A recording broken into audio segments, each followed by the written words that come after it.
Y a esta hora quiero darle la bienvenida en los estudios de los desayunos de 24 horas en Quito a Luis Verdesoto, consejero del Consejo Nacional Electoral. Muy buenos días, gracias por acompañarnos. Lo mismo, buen día, Liz. Bueno, como lo mencionaba, pues ya hay un cronograma establecido para lo que va a ser todo este proceso de aquí hasta las elecciones de febrero del 2021 y arrancó ya la fase de inscripción de candidaturas por parte de los partidos políticos. Quería preguntarle desde la semana pasada que ya se abrió este proceso, ¿cómo han visto ustedes el movimiento de partidos y organizaciones políticas hasta el día de hoy? Mira, el proceso electoral, realmente el periodo electoral que se ha abierto con la convocatoria en firme de elecciones es bastante peculiar, porque tendremos una campaña extremadamente corta, de aproximadamente 36 días, y tendremos algo que se ha dado en denominar pre-campaña extremadamente largo, o sea, que superará el centenar de días. Consiguientemente, tenemos estos dos momentos en los cuales se deberán adecuar los tipos de campañas, sobre todo al carácter presencial, que no tendrán las campañas, sino será un carácter más bien de comunicación digital. El gran reto de este momento es cómo tener el ejercicio de acciones necesarias para que el derecho a información de la ciudadanía pueda ejecutarse en este momento de pre-campaña, es decir, desde ahora hasta el 31 de diciembre, y cómo se ejecutará la última fase, la campaña propiamente dicha, en los 36 días antes del 7 de febrero, en que se dará la primera vuelta electoral. Estos son los grandes retos, y obviamente acostumbrarnos a tener una campaña que no será presencial, será digital, y esto implica nuevas formas de comunicación política, nuevas formas de interacción entre los partidos y los ciudadanos, nuevas formas de elaborar estrategias políticas para cumplir las fases necesarias. La fase primera, la de que se conozcan los nuevos liderazgos que emergen a la escena política; la segunda, en que se pueda conocer programáticamente hacia dónde apuntan; y la tercera, obviamente, la solicitud del voto. Pero precisamente ante esos cambios que obviamente demanda el momento que vive el país, el mundo, al afrontar esta pandemia del COVID-19, también la pregunta es ¿cómo se van a hacer los controles en ese sentido? Porque si cuando la campaña ha sido presencial hay organizaciones, partidos, movimientos políticos que han incurrido en procedimientos indebidos, abusando de su condición muchos de ellos, ¿cómo ahora entonces, al ser digital, podría garantizarse un efectivo control? La primera cosa que he propuesto, y está en curso, y espero que la mayoría del Consejo Nacional Electoral tenga la sensibilidad para integrarla como discusión, es un reglamento de comunicación digital en la que se puede integrar con perfección lo que plantea la Constitución como forma igualitaria y equitativa de acceso de los partidos políticos a la información electoral, tanto como los controles respectivos donde se puede controlar, especialmente el tema de cómo relacionarse con las redes, generalmente todas de origen internacional. La segunda es obviamente cómo medir la presencia de los diferentes partidos políticos en la esfera digital. La esfera digital tiene otra forma de métrica distinta de la de comunicación tradicional, y consiguientemente hay que lograr que se mantenga la equidad. Pero lo fundamental es conservar el derecho de la información en todos los ecuatorianos. El tema central es que toda esta reglamentación y esta legislación pues es una legislación que se hizo fuera de la pandemia. La pandemia implica cambios, y estos cambios obviamente implican que la función del Consejo Nacional Electoral es garantizar la equidad y la igualdad, fundamentalmente, que es el principio constitucional de la información. Ahora, pero eso es una propuesta particular suya de llevar a cabo ese reglamento. ¿Cuándo ya podría haber algo definido, considerando, como usted decía, que los tiempos son cortos, rumbo a las elecciones de febrero del 2021? Debería estar ya.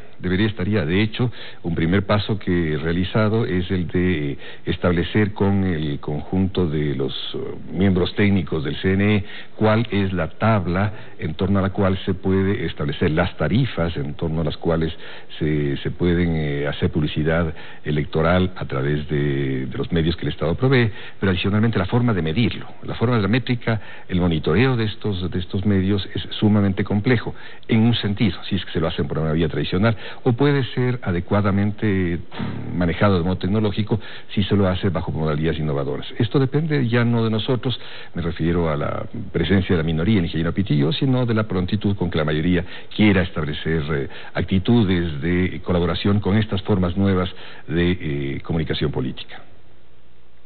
Bueno, y precisamente el hecho de que hayan estas diferencias internas dentro del Consejo Nacional Electoral para muchos va a implicar ahí el principal desafío y reto que tienen como Consejo Nacional Electoral, el no impedir o el no permitir más bien que esas diferencias puedan interferir de manera negativa en este proceso electoral. ¿Cómo ir logrando que más bien en el camino las cosas vayan fluyendo de tal forma que se puedan agilitar ciertas cosas que, como usted dice, ya deberían estar en marcha y todavía no lo están?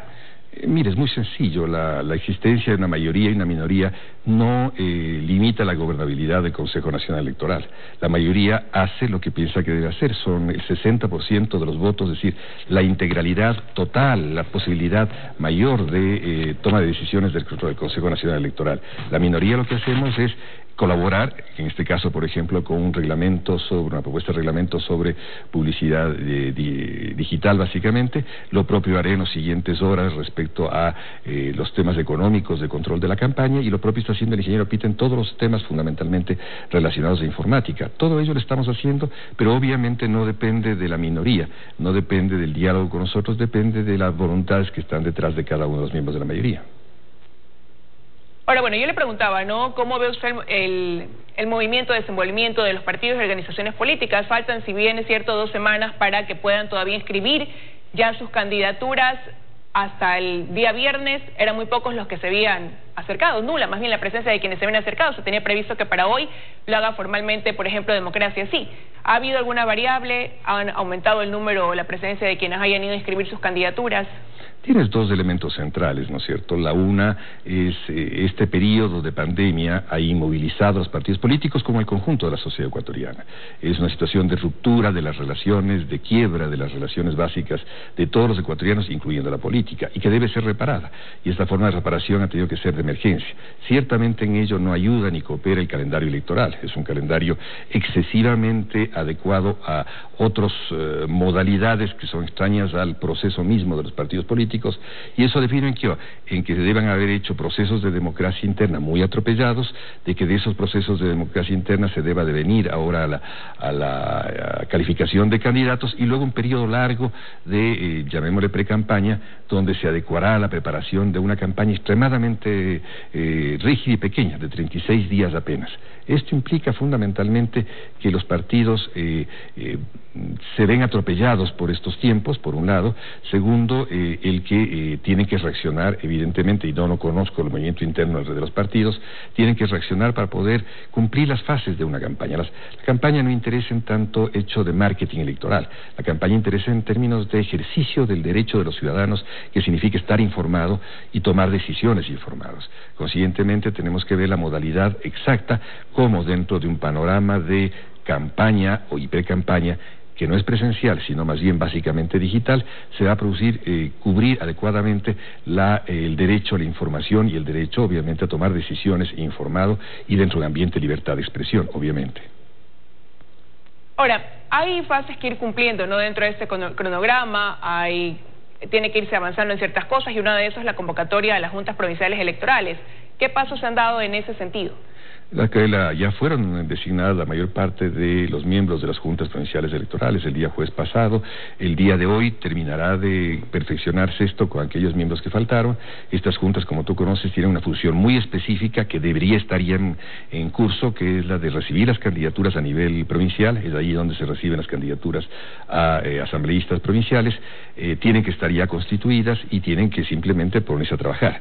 Sus funciones básicas son, obviamente, relacionarse con los aspectos administrativos de organización de mesas electorales, tienen que ver con el afinamiento de los criterios con los cuales se hará todo el proceso de calificación de candidaturas, establecimiento y conocimiento. Muchos de los miembros son nuevos, tienen que tener un proceso de entrenamiento, que por cierto ya lo hemos empezado este fin de semana, para que tengan manejos diestros sobre la legislación y los reglamentos, y puedan desde hoy día deberían estar ya funcionando en cada una de las provincias, recibiendo las diversas candidaturas que se presenten. Tú sabes que hay un periodo en el cual pueden presentarse las candidaturas, no necesariamente todas deben hacer el primer día. Es evidente que es bueno que no todas las hagan el último día, que mantengan una coherencia con la mejor toma de decisiones para su calificación. Pero precisamente el viernes estuvo en este espacio el ex consejero Fausto Camacho, y ahora coordinador del Observatorio Político Electoral, y él cuestionaba que estas juntas provinciales electorales no se hayan conformado previo a la convocatoria de elecciones, que no se lo había hecho a través de una convocatoria que dé paso incluso a una impugnación ciudadana, lo cual garantizaría la independencia de dichas juntas. ¿Qué contestaría usted respecto a eso? Bueno, las juntas tienen que ser independientes, las juntas son independientes. El hecho de que cada uno de los consejeros haya sugerido, haya puesto en escena un conjunto de nombres, quiere decir que los garantiza y los propone. Segundo, el periodo de impugnación se ha hecho justamente desde que fueron designados en este momento. Esa ratificación y esa rectificación de haber impugnaciones, entiendo que hay muy pocas impugnaciones de este rato, será en las siguientes horas. El tema central es de que la impugnación sí se produjo. Hubiera sido ideal, evidentemente, hacerlo antes, pero no necesariamente esto contraviene la norma y el proceso, la sustancia de la norma opera. Es decir, una vez designadas existe un proceso de impugnación, el que puede ser rectificado en las siguientes horas sin ningún problema. En este momento hay impugnaciones que serán procesadas en horas por el Consejo Nacional Electoral y procederemos de acuerdo a la ley. Sobre aquí yo creo que no hay un problema mayor, no hay una forma que afecte un derecho. El derecho de la gente para impugnar está, el derecho de los consejeros para proponer nombres que sean sujetos a impugnación ciudadana ha estado y se procederá a ratificarlos. Ellas serán, supongo que las siguientes horas serán posesionadas y comenzarán su funcionamiento normal. Ahora, hay problemas que siguen sin resolverse. Uno de esos, las asignaciones del Ministerio de Economía y Finanzas para el presupuesto que necesita el Consejo Nacional Electoral. Ante eso, la presidenta Diana Tamaint decía la semana pasada que advertía al ministro de Finanzas de estar entorpeciendo en este proceso electoral. Ya hubo una respuesta por parte del ministro Martínez en un comunicado. Él decía que en ningún momento se ha interferido o se busca interferir o entorpecer ese proceso, sino que más bien lo que está buscando el ministerio es la asignación justa. O sea, lo que tenga que ser, pero considerando la problemática actual y la situación actual que vive el país. Ese pedido de solidaridad que hace el ministro Richard Martínez a través de ese comunicado, ¿es viable o inviable desde su perspectiva? Yo creo que todo proceso de política pública tiene que ser viable en función de las necesidades mayores de un país, que ello es evidente. Lo que hay que hacer es, obviamente, entrar en un proceso con suma cordura de llegar a acuerdos que tienen que ver con el cumplimiento de funciones de cada uno de las partes que intervienen en esta conversación, ¿es verdad? El ministro Martínez tiene por función básicamente el cuidado de la hacienda pública y el ubicar que los gastos de la hacienda pública tengan relación y concordancia con sus ingresos y con la estrategia general económica del Ecuador. La función electoral es organizar un proceso electoral que sea transparente y el resultado de la interacción entre otras partes tiene que ser que haya un proceso austero electoral, de que de esa austeridad electoral, sin embargo, se conserve la calidad electoral. Esto es el reto de todo proceso de política pública y particularmente el electoral. En este caso, lo que debe hacerse, obviamente, es primero estratégicamente tender a tener un presupuesto estandarizado. Estas negociaciones sobre cuántas personas participan en capacitación y si esta vez es necesaria menos comunicación y si por acá hay necesidad de hacer nuevas compras de computación, no tiene que ser parte de una negociación circunstancial, sino tiene que ser parte de un estándar, como son todos los países del mundo. Estándares de producción electoral que están vinculadas al número de electores, al número de mesas, al número de recintos, a la situación económica del país, a los precios de mercado que existan para determinados servicios en ese rato, la disponibilidad nacional de ellos, etcétera. Esto, a mi criterio, no debe dar lugar a un enfrentamiento. Ciertamente lo adecuado, lo sensato, debía haber sido no llevar hasta el último la presentación de un presupuesto aprobado por el Consejo Nacional Electoral, sino que esto debe hacerse mucho tiempo antes. La pandemia comenzó hace 5 o 6 meses, este presupuesto está dando vueltas, no ha variado desde antes de la pandemia y sigue hasta acá, debió ser tratado con mucha más anticipación, porque si no entramos en una dinámica que es una dinámica perversa, y la dinámica perversa es someter esto a una negociación como a que fuera una correlación entre poderes del Estado.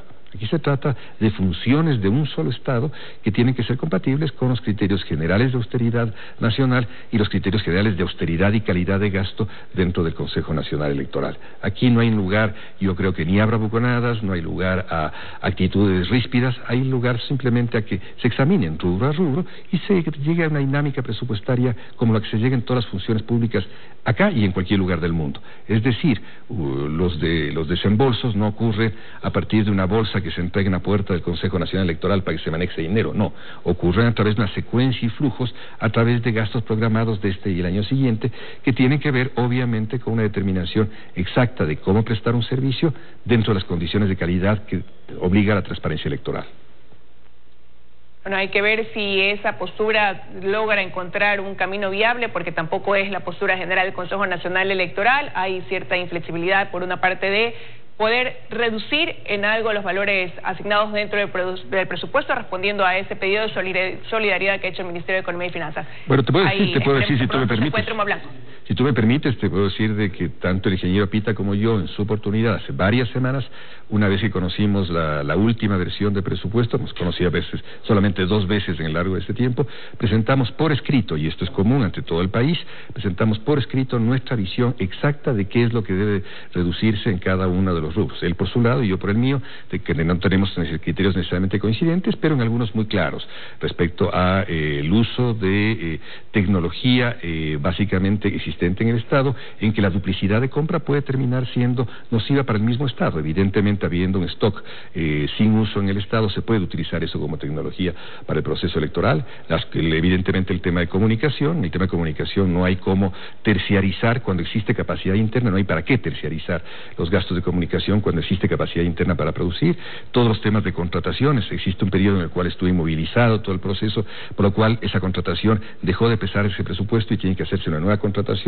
Es preciso, si hay determinadas reducciones menores en los sueldos, por ejemplo, en este caso se habló se ha hablado públicamente de los miembros de las juntas electorales. Yo creo que es un problema menor, porque no hubo un compromiso salarial con los miembros de las juntas electorales. Hay un compromiso cívico de cómo tienen que funcionar dentro de un rango salarial que es el del más alto del país en este rato.